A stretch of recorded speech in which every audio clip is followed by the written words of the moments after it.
मीरा वहाँ से चली गई। बाहर आई तो देखा निधि गुस्से में थी। मीरा जैसे ही उसके पास आई, निधि ने कहा, क्या सच में तुम राजपूत खानदान से हो? मतलब उसने तुम्हें इतना सब कहा और तुम सुन के चली आई? गलती हमारी ही है। अगर वक्त पर किराया दिया होता तो वो ऐसा नहीं होता। मीरा ने शांत लहजे में कहा। ओ आदर्श की देवी, बस करो तुम। ऐसी ही रही ना तो कोई भी बेच के निकल जाएगा तुमको। निधि ने मीरा के सामने हाथ जोड़ते हुए कहा। निधि, ऐसा नहीं है। पिछले 3 सालों से हम यहाँ हैं। हम नहीं चाहते हमारी वजह से हमारी माँ को शर्मिंदा होना पड़े। जो सरनेम हमें मिला है उसकी इज्जत बरकरार रखना भी जरूरी है, मीरा ने कहा। ऐसे रखोगी इज्जत बरकरार? कोई कुछ कहे और चुपचाप सुनो, हो सके तो माफी भी खुद ही मांगो, निधि ने कहा। तुम्हें समझा नहीं पाएंगे, मीरा ने बैग्स उठाते हुए कहा। ये अच्छा है तुम्हारा। खैर छोड़ो, आओ बैठो, चलते हैं, देर हो रही है, निधि ने स्कूटी स्टार्ट करते हुए कहा। अब कहाँ चलना है? मीरा ने कहा। निधि मुस्कुराई और कहा, वहाँ जहाँ सब तुम्हारे अपने हैं। मीरा जैसे ही आकर बैठी, निधि ने स्कूटी आगे बढ़ा दी। दोनों शिवाजी नगर में आई। इंदौर आने के बाद मीरा ने पहली बार इस शहर को देखा था। साफ सुथरी सड़कें, बड़े ऊंचे ऊंचे घर, वो सब अपलक देखे जा रही थी। निधि स्पीड से स्कूटी दौड़ाए जा रही थी। निधि व्यास अपने परिवार में सबकी लाडली।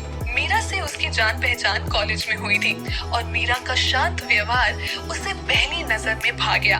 लेकिन खुद बिल्कुल शांत नहीं थी। वो हमेशा हंसती खिलखिलाती रहती थी।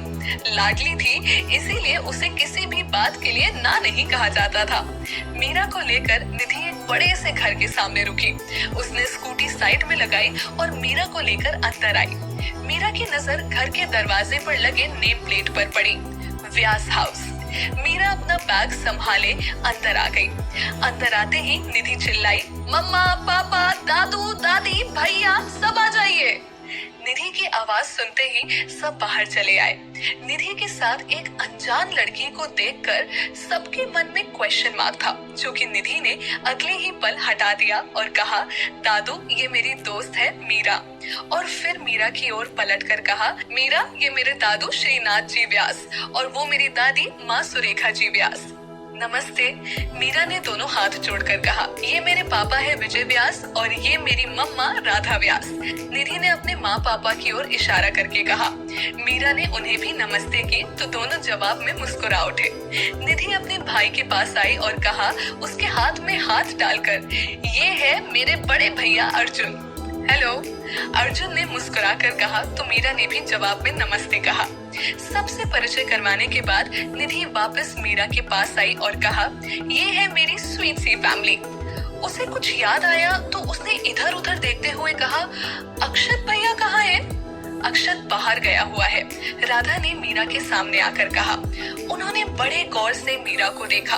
बड़ी बड़ी काजल से सनी आंखें, सुर्ख गुलाबी होंठ, सुराही सी पतली गर्दन, गोरा रंग, लंबे घने बाल जिन्हें सलीके से गुथा हुआ था और उनसे छानकर आती एक बालों की लट जो बार बार मीरा के गाल को चूम रही थी। राधा को अपनी ओर देखता पाकर मीरा ने कहा, आप हमें ऐसे क्यों देख रही हैं? राधा अपनी चेतना से लौटी और अपनी उंगली से आंख के किनारे से काजल निकाला और मीरा के कान के पीछे लगाकर कहा, बड़ी प्यारी हो, किसी की नजर ना लगे। मीरा मुस्कुरा दी। घर में आने के बाद शायद पहली बार मुस्कुराई वो।